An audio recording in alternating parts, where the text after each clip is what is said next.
Hey guys, it's Amy at Zoe Beck, and I'm going to do my weekly reading update for July, is it the 14th? I think it's July 14th, 2024. So this was a pretty good reading week for me. It was really hot here all week. I do not like the 100-degree weather. I don't like the 90-degree weather. And then it was a little bit in the 80s the last couple days, but it's back up to 91, and it's already hot in my office here. So I'm not going to be in here longer than the filming is going to take. So, I just don't like the heat. Never have. My skin definitely doesn't like it. Beyond that, nothing else is really going on. Yeah, not too exciting this week, actually. I mean, which is good. I mean, I don't mind. Nothing happening. My brother and I are gonna do some smoking on the Traeger today. I think he's doing a turkey breast. I also have one from when we got free turkeys at Thanksgiving, and we cut them up, and I ate one back then, and then now it's, we should get rid of them before we get new ones at Thanksgiving if they do the free turkey thing again at the grocery store. But anyway, so he's gonna do it, and if I like what he does, then I will do mine at some other time, and it'll be good. But I'm gonna do brats or something. Something easy. Anyway, so other than that, nothing's really going on. Cooper is pacing around, so you'll probably see him in a second. Anyway, so let's talk about the books that I read, the ones I'm in the middle of. Some of them I've been in the middle of for a while, and then what I think I'm gonna read in the next week. So I did finish the annotated Pride and Prejudice by Jane Austen. I finished this Monday when I got home from work. I couldn't finish it on Sunday. I read so much of this. Like I read quite a bit of this. And again, as I said, I was listening to the audiobook by Rosamund Pike. And again, I was doing this all for Jane Austen July. I will have the creators down below. I really enjoy Jane Austen July because it lets me reread my favorite book of all time. So this time I did read the annotations, and what I did is I'd read a chapter or listen to a chapter as I read along, because it was the first time in a really long time that I had read it, or actually my eyes on the words. So there was, like I just said, there was one sentence I'm still stunned that I never saw before, and I've read this book so many times, but I don't remember hearing it. I don't remember reading it. And it was just like mind blowing for that kind of, again, was something about Wickham that I did not know. Anyway, point is that it took me, I did mean to read this all through the month, as I'd read a chapter, listen to it and read it at the same time, and then I would go back and then read all the annotations for that chapter. So the first couple days of the month, again, I did 2 to 3 chapters a day, and then we got to the first weekend and I just kind of wanted to I just, again, fell in love with the story, and I just couldn't stop. So I finished it after work on Monday, and this was really a fun way to read this, by doing it chapter by chapter and then doing the annotations. I don't know if I will ever do this again. It would have to be a long time before I would do the annotations again for this one. I'm not even sure I want to do the annotations again for any of the other books, but maybe next year I will pick Persuasion or one of the other ones and do the same thing where I do a chapter by chapter and then do the annotations. We'll see how I feel next year. Right now, I just feel like it took a long time, a lot of time, because again, this was 779 pages of the text plus all the annotations. So I still think there's a lot I got out of it. I still think sometimes the one who edited it, or who did the annotations, David M. Shepard, has some, like, his own thoughts of why Jane Austen did certain things or how it connects to her life. Again, I don't always agree with when people try to put the things we don't know for sure, and they just assume it's because of something in her life or in the author's life. I've never liked that. So sometimes I didn't like the criticism so much in here of certain things. I was like, I don't know if I believe that, but there's some of them were really insightful. I didn't think of it that way. I may not agree with it either, but I also was like, well, I could see that, and I hadn't looked at it that way. So there's good things and bad things about that. So I think I really enjoyed the experience overall. I think the best thing I liked about it is that I listened to it and read it at the same time. So my eyes were on the words more this time than they have in the last few years, because the last few years I've just listened to the audiobook over a day or two. And I really enjoyed it. So anyway, so this was, again, it was a win. And I'm really glad I did it for Jane Austen Jedi, because I always really usually read Pride and Prejudice of some sort, and I'm glad I did at least one of these annotated versions, because it was interesting. Again, I just don't know if I'll ever do it again. We'll see. We'll see. So, of course, I just wanted to mention that I did watch the BBC 1995 version of Pride and Prejudice right after I finished. So I started on Monday night, and then when I got home from work on Tuesday, I watched the other part. I just adore this one. This is my favorite adaptation of Pride and Prejudice. I do have quite a few other ones that I could watch. So I hope to get to the 2005 version. As also, I really want to watch Pride and Prejudice and Zombies as a kind of alternative one that I just haven't watched since it came out, really.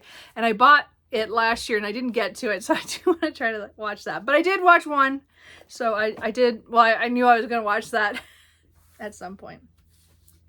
Then I went on to continue the Dr. Greta Hing series, Dreadful Company. I don't remember, did I start this before? I don't remember what last week, if I had the issue or not. Anyway, this is by Vivian Shaw. Anyway, so this is book 2. This is a modern, or, urban fantasy. I have to say that because every time I look at the artwork and stuff, I think, oh, it's like a historical urban fantasy, and it's not. It's modern. But what it does is it has undead creatures that are from literature. It's like a different form of them. The first book was really fun because we met Rothfern, who is from The Vampire by John Plodori. So I must have talked about this last week. I don't know. And then also Varney the Vampire, that Penny Dreadful, which I do want to, I might read that for October. I'm really close to thinking about reading that. Anyway, the point is that, but it twisted it. So this is, Greta is a doctor of the undead, and she is a descendant of Van Helsing, but they've dropped the van. Anyway, so she is a doctor of the undead. She goes to this conference for it. And again, it's an urban fantasy. So there are people who know about the weird and undead things. And then there are, most of the world does not. So she is part of that world that knows about it. And so she goes to this conference because somebody else couldn't make it.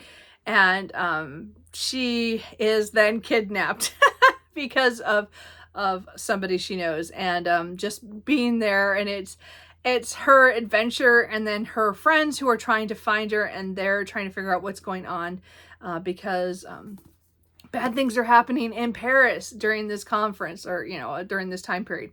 I really enjoyed this one. I definitely I had as much fun as I did in the first one. These are not perfect. These are not the best ever, but there's some good action in it.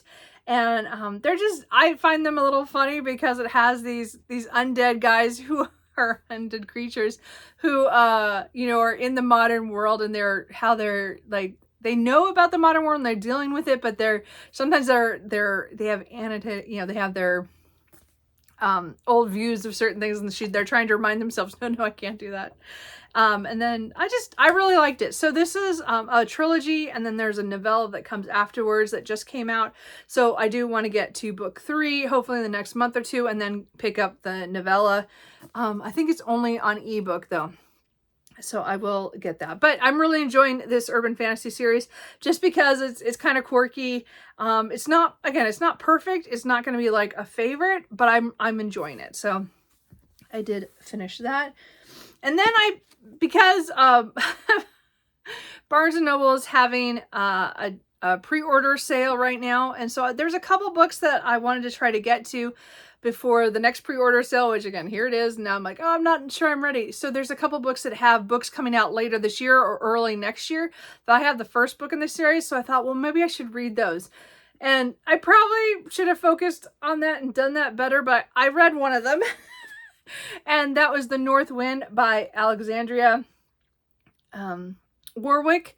So this is the first book in the Four Winds series. The West Wind is the second one, and it comes out in November.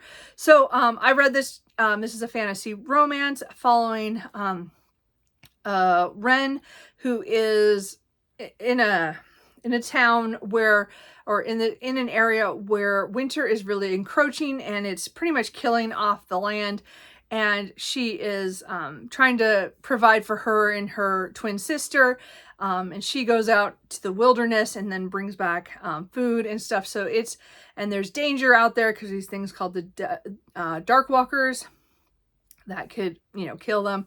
Anyway, so and then there's also something that happens every 20 to 30 years is the North Wind himself comes, and he takes a bride or takes someone to go back with him, and they never see that person again.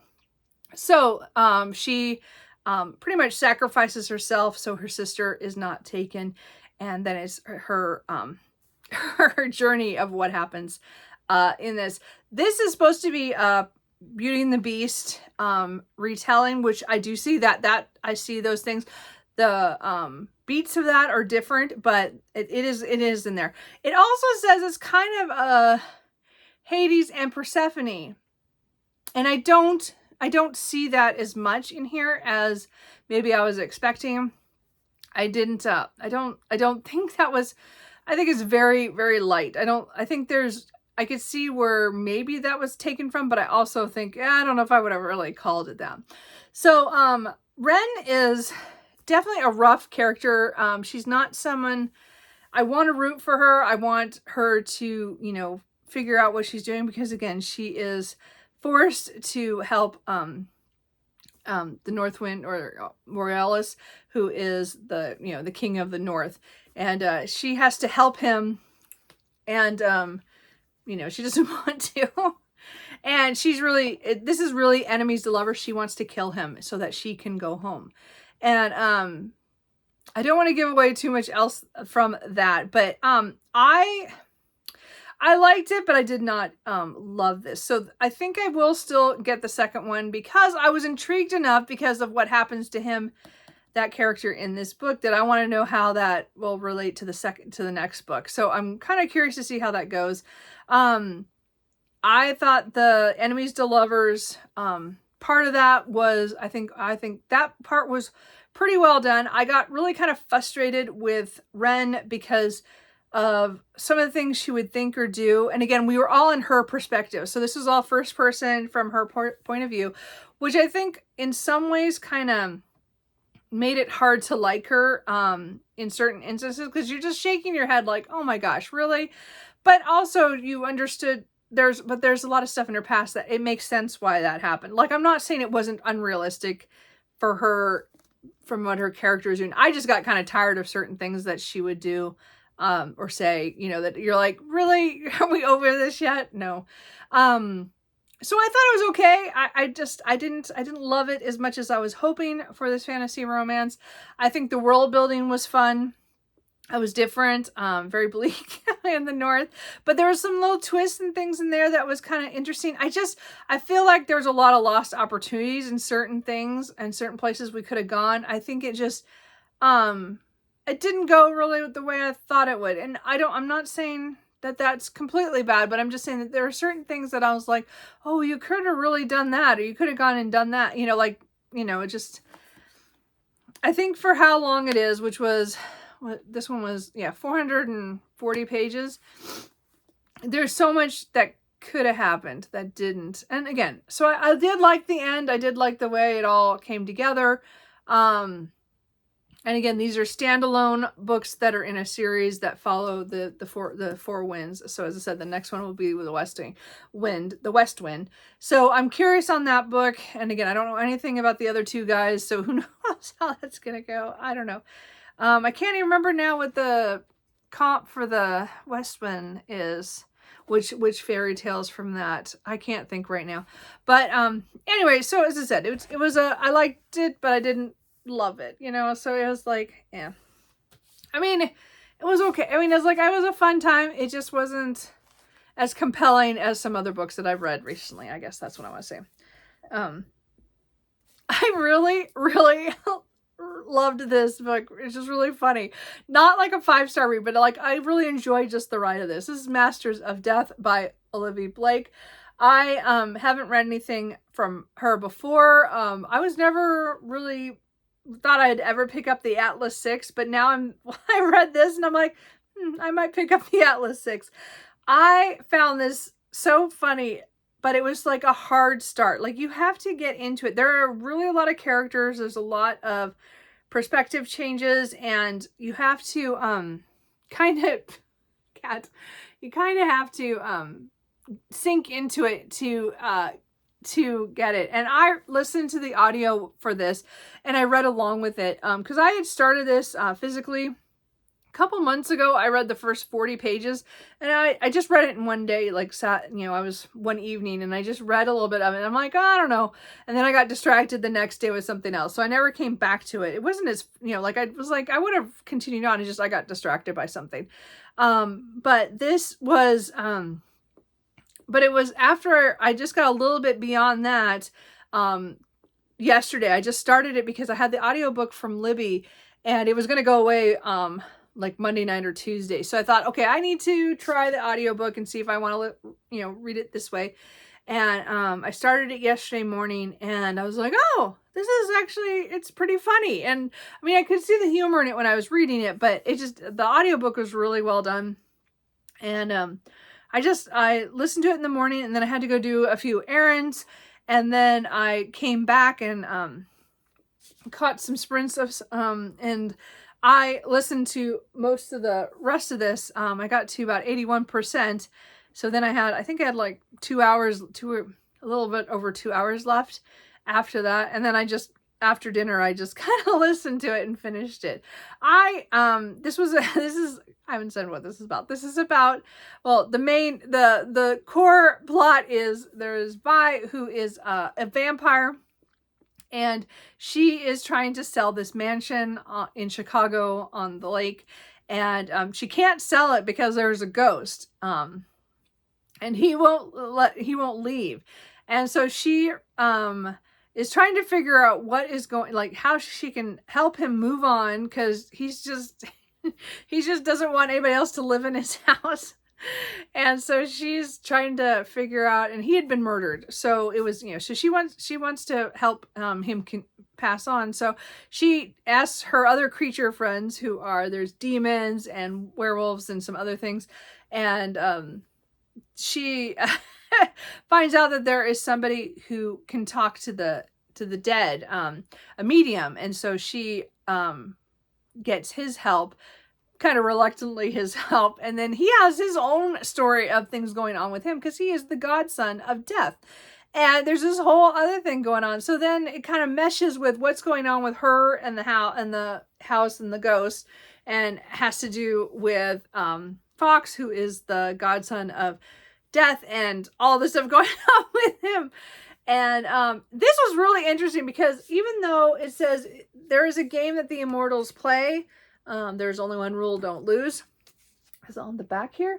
I didn't realize that this had a game element to it at some point, which is the last half, So it was really interesting. I wasn't really expecting it because, again, it's a weird game, but I mean, it was an interesting concept. So I think this is a really fun read. I really enjoyed it. I actually, it's one of those things where I'm so glad I had the audiobook, because he was good. I wish I wrote down his name. I totally forgot because it was on Libby, and so I've already let it go. But it was a good audiobook if you like audiobooks. I thought it was funny, and the book was really good. I don't know what to say beyond that. It wasn't like, oh, blow my mind, it was so great.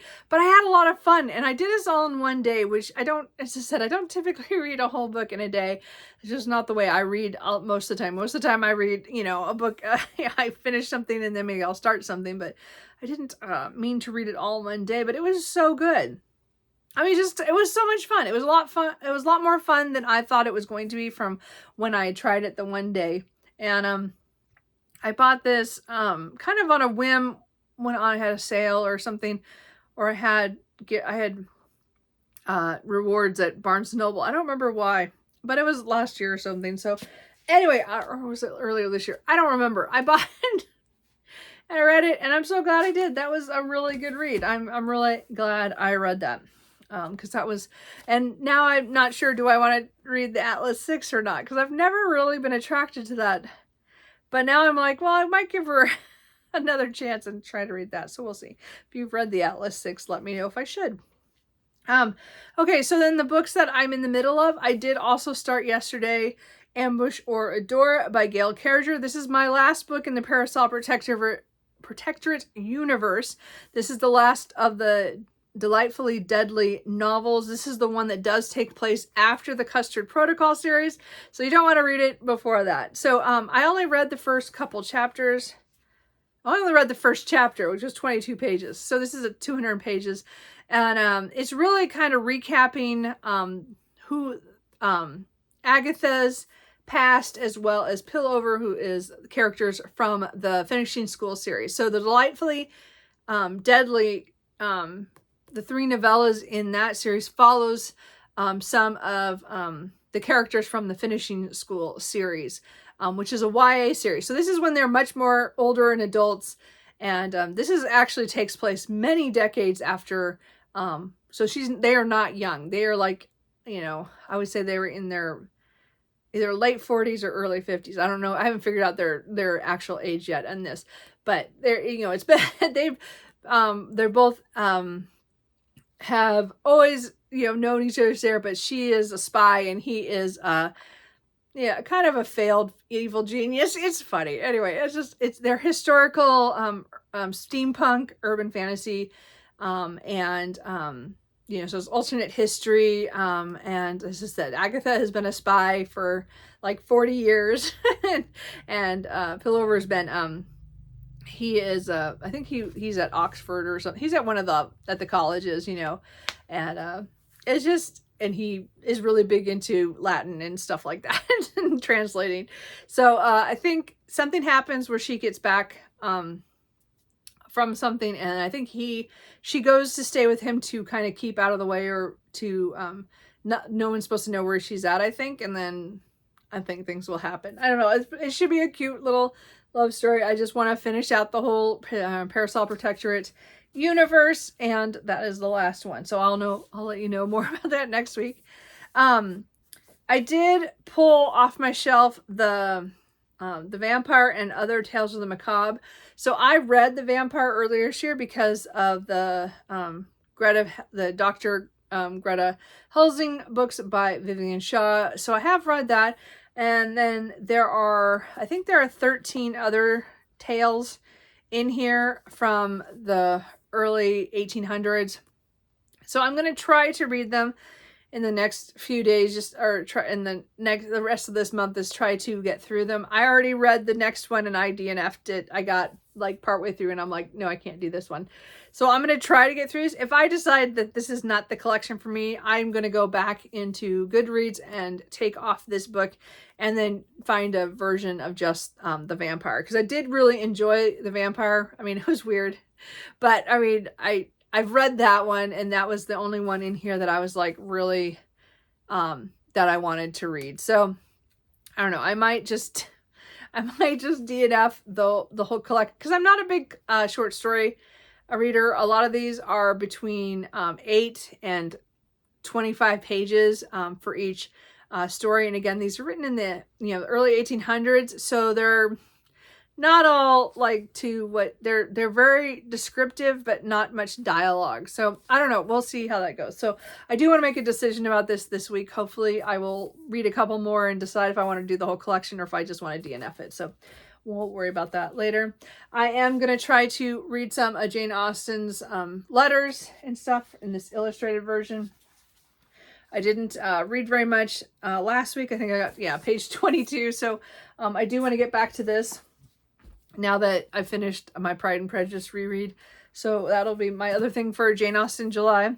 I do still need to finish The Way of Kings. This is again part 1. I still have all of part 2 to do, and I'm like 25 pages from the end, but I did not pick it up this week. I did not listen to audiobooks at all until yesterday when I did Masters of Death after I finished Pride and Prejudice. So I had 4 days that I didn't listen at all to. I just listened to music in my car. So I'm hoping still to get back to this. So that's just out there, as I'm going to get to it hopefully by the end of the month. We'll see. But tomorrow I'm going to start a buddy read with Lindsey at Lindsey Reads. I will have her linked down below.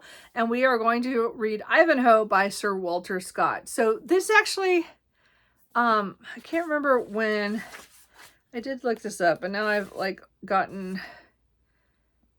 So this was actually published in 1819. So it's close enough to Jane Austen's time period. He was writing during her time period and he didn't know of her, but he critiqued one of her books or something. So I'm reading that for Jane Austen in July, and it was a book that I read a couple of years ago, 2 years ago, I think. I read up to page 171 in one day. I just had a day at work that I listened to it, and then somehow I stopped and I never finished it. Well, now it's been 2 years and I don't remember anything that happened. I mean, maybe I'll remember stuff once we start reading it, but we're going to read it over the next week. That was over 7 days. So I have it tabbed up and ready to go. I have the physical as well as an audiobook by Simon Preble. So, we'll see what happens. I don't know. I don't remember much about the actual storyline, except that it's medieval England and Richard the Lionheart has just come home from the Crusades. He was coming home from the Crusades and got captured and imprisoned. And then, so it's kind of like a different take in that time period. Like, not like, I don't think it's like Robin Hood, but you know what I mean? Like it has, somebody, I can't even remember what the knight is doing and what I don't remember. I don't have any idea. We're just going to go into this kind of blind. It's one of those books where I bought this at a library book sale, and it was like, everybody's heard of Ivanhoe, but I don't know what it's about. I guess we'll see what happens. Anyway, so Lindsey and I are gonna read that, and hopefully we'll enjoy it. We'll see what happens. As I said, I've never read Sir Walter Scott. I would really like to read a few of his other books. This is the only one I own, and I can't remember. I think it's in the Waverly series by him, but it's one of the later books, but I can't, so I do want to read Waverly, but I don't, unless I own that, and I just forgot. I might have got that at some point. Right now I'm not seeing it, but you know, my classics are all kind of cluttery, but I do want to read Waverly as well. If not, I need to get that. But we're going to read Ivanhoe. Anyway, sorry, I'm just rambling at this point. So, that is it. I have so many other books I'd like to read. I'd like to read a few other books that I would like to pick up some of the books that, again, the first books are out, but the sequel's coming out at the, near the end of this year. And I want to know if I want to pre-order them, but I just might not be in the mood for that. I'm going to try to, I don't know. I almost picked up a couple books that were on my, 24 and 2024 list because I realized I'm behind on that. I already knew I was behind, but I meant I was like, oh, I should really read these. So there's those kind of books I want to read. I just don't know what I'm going to read this week. Ivanhoe is the only thing that I have to read because of a buddy read, which I'm excited for. But everything else is just, well, maybe I'll read that. And so we'll see what happens. I don't know. So that's it. Cooper is here now. As I said, he's been here. And I think that's it. I think I'm going to go just do a few things around the house that I need to get done early. And then I'm not going to do anything else for the rest of the day until I have to smoke the brats. Anyway, so what are you guys reading? How is your reading going? Are you taking part of any readathons or anything going on that you're enjoying? I'm still enjoying my Jane Austen July. I said this year, again, I'm just doing the prompts, a couple of the prompts, when I get to them. Hopefully I'll, get through a few of these more before the end of the month. And then again, there's a lot of books on my shelf that I just want to read, and I need to just pick them up. And we'll see what I pick up next. As I said, I don't know, because yesterday I almost picked up several books, and then I picked up Masters of Death, and that was a surprise. So that could happen too. I could just pick something I've had on my shelf for a while and I haven't got to, or I might pick up a book that, as I said, is the first book in a series and need to make a decision on that. I don't know. We'll see what happens. So anyway, I will talk to you guys later. Bye.